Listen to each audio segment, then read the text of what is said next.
যদি একটা কিছু হয় তাহলে দায়ী থাকবে রাকিব, রাকিবের ফ্যামিলি এবং রাকিবের বঞ্জামাইরা। কারণ রাকিব নাকি বলছে রাকিবের বঞ্জামাইদের উনি চালাই। আপনারা ছবি দেখে কি এই লোকটাকে খারাপ বলবেন? যাদের ওয়াজ মাহফিলে গিয়ে আমরা ভালো পথে আসার জন্য তাদেরকে অনুসরণ করি, তাদের কথা শুনি যে কিভাবে চললে আমরা পাপ কাজ থেকে বিরত থাকব। আজ সেই মানুষগুলাই যদি এমন কাজে জড়িত হয় তখন আপনাদের কাছে কেমন লাগবে? দর্শক, আমি কথা সেদিকে বাড়াচ্ছি না। প্রথমে আপনাদের মাঝে এই বোনটির অল্প একটু কথা শুনিয়েছি। এই বোনটির সাথে এই যে ইসলামের লেবাস পরে এই মুখোশধারী মানুষটি এই বোনটির সাথে যে যা করেছে তা শুনলে আপনারা অবাক হয়ে যাবেন। মেয়েটি ভার্জিন ছিল। মেয়েটির মুখের কথা আমি সম্পূর্ণ কথাই শোনাবো। শুধুমাত্র মেয়েটাকে বুক করার জন্যে সে বিয়ে করলেন। বিয়ে করার কয়েকদিন পরেই তার আসল রূপটা বের করে দিল। দর্শক, মেয়েটার সাথে কি করেছে, কোথায় কোথায় করেছে, শুরু থেকে শেষ পর্যন্ত মেয়ের মুখ থেকেই সম্পূর্ণ ঘটনাটা আমি আপনাদের মাঝে তুলে ধরার চেষ্টা করছি। অবশ্যই শেষ পর্যন্ত আপনারা ভিডিওটা দেখে আপনাদের মূল্যবান মন্তব্য দর্শক কমেন্ট বক্সে কমেন্ট করে জানাতে ভুলবেন না। আর ভিডিওটা সর্বোচ্চ পরিমাণ শেয়ার করবেন। চলেন আগে আমরা মেয়েটার মুখ থেকে সম্পূর্ণ ঘটনাটা শুনে আসি। আসসালামু আলাইকুম, আমি রুনা। আমি ঢাকায় থাকি, একটা প্রাইভেট ইউনিভার্সিটিতে পড়াশোনা করি, তার মধ্যে পাশাপাশি একটা স্কুলেও জব করি। মাওলানা রাকিবুল ইসলামের সাথে আমার পরিচয় হয় আইএমবি থেকে। ওনার সাথে যখন আমার কথা হয়, উনি প্রথমে নিজেকে বলছে আলহামদুলিল্লাহ আমি সিঙ্গেল। তারপর লাস্ট পর্যায়ে উনি স্বীকার করছে যে উনি বিবাহিত, ওনার বউয়ের সাথে ডিভোর্স হয়ে গিয়েছে। ওনার ফ্যামিলি, ভাই বোন ওনাকে কেউ শান্তি দেয় না। তারপর আমাকে উনি সুইসাইডের ভয় দেখিয়ে আমাকে বিয়ে করতে বাধ্য করায়। তারপর ওনার সাথে আমার বিয়ে হয়। বিয়ের পরে ওনার সাথে আমার 5-6 দিন ভালোই সম্পর্ক ছিল, যতদিন পর্যন্ত আমার কাকার বাসায় আমি ছিলাম। উনি আমাকে বলতো ভার্সিটি মেয়েরা যে ভার্জিন থাকে এটা আমরা কল্পনাও করতে পারি নাই। তুমি যে এই যুগে এসো নিজেকে সেভ করে রাখছো, এটা অনেক কিছু। যখন উনি আমাকে উত্তরা নিয়ে গেল তখনই প্রকাশ পেল ওনার আসল চরিত্র। আমার কাছে কিছু টাকা ছিল, ওই টাকাগুলো উনি নিয়ে নিছে, বলছে মেয়েদের হাতে টাকা রাখতে নাই। তারপরে এই টাকা দিয়ে বাসার জন্য কিছু ইউটেন্সিল কিনলো। বিয়ে নিয়ে আমাকে উত্তর নেওয়ার পরের দিনেই উনি আমাকে বলে আমি চাকমা, আমি শুকনা বলে আমাকে বলে আমার নারীত্ব নাই, আমার বাবা নাই বলে। কীভাবে বডি শেমিং করলো। মূলত উত্তরা থাকলে মানুষের জেনে যাবো বলে ওনার সাথে আমার বিয়ে হয়েছে, এর জন্য।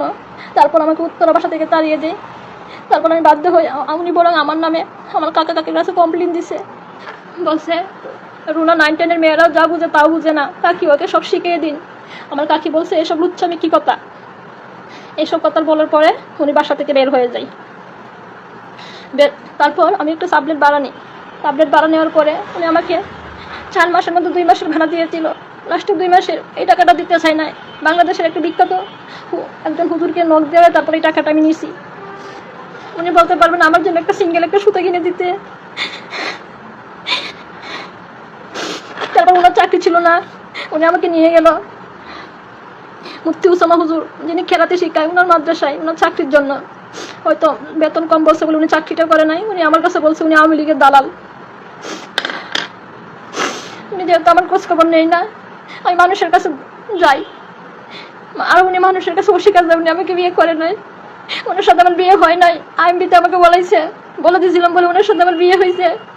বলছে আমি যদি না বলি ওনার সাথে আমার বিয়ে হয়েছে না, তাহলে আমরা তো সংসার করবে না। আমি বাধ্য হয়ে তাই করছি। কদিন আগে 2026 সালের রমজানে আমি ওনার মাদ্রাসায় গিয়েছি আমার ছোট ভাইকে নিয়ে আর একটা আপুকে নিয়ে। ওই জায়গায় উনি বিএনপির পাওয়ার দেখাইছে। ওনার হাতের মোটর বিএনপি সরকার, উনি যা বলে তাই। উনি বলে বাংলাদেশের মানুষ আমার পায়ে পড়ে থাকে, আমি কি আপনার পায়ে ধরছি বিয়ের জন্য?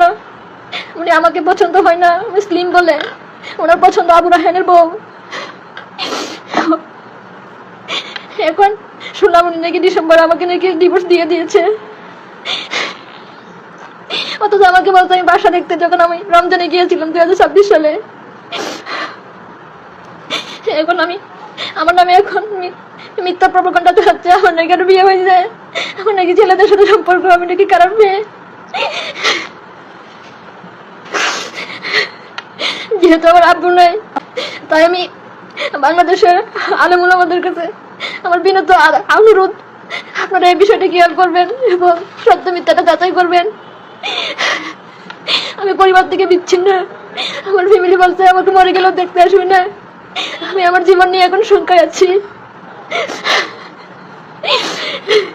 এখন আমি নিজেকে নিরাপদ মনে করতেছি না।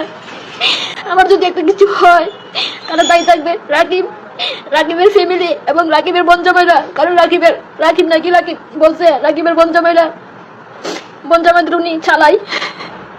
আমিও কিন্তু জলাইতে ছিলাম। বাড্ডাতে ব্রেক ইউনিভার্সিটি আছে, এই ব্রেক ইউনিভার্সিটির ফুটওভার ব্রিজে যে আপনার গ্রাফিতি এবং বিভিন্ন ফুলগুলো আঁকা, এগুলোর মধ্যে আমি ছিলাম। তাই আমি বাংলাদেশের সরকার এবং আলিম উলামাদের কাছে আমার অনুরোধ, আপনারা বিষয়টা একটু খেয়াল রাখবেন, যেন আমার মতো অন্য মেয়ে যেন ভিকটিম না হয়। দর্শক, এই যে মেয়েটার মুখ থেকে কথাগুলা শুনেছেন, তার সাথে কি কি করেছে এই মুখোশধারী এই মানুষটি। দর্শক, আপনাদের মূল্যবান মন্তব্য এবার কমেন্ট বক্সে কমেন্ট করে জানাতে ভুলবেন না যে এই মুখোশধারী এই মানুষটার কি সাজা হওয়া দরকার। তাকে অবশ্যই প্রশাসনের কাছে দৃষ্টি আকর্ষণ করে বলবো, অবশ্যই তাকে আইনের আওতায় এনে যাতে উপযুক্ত একটা শাস্তি দেয়।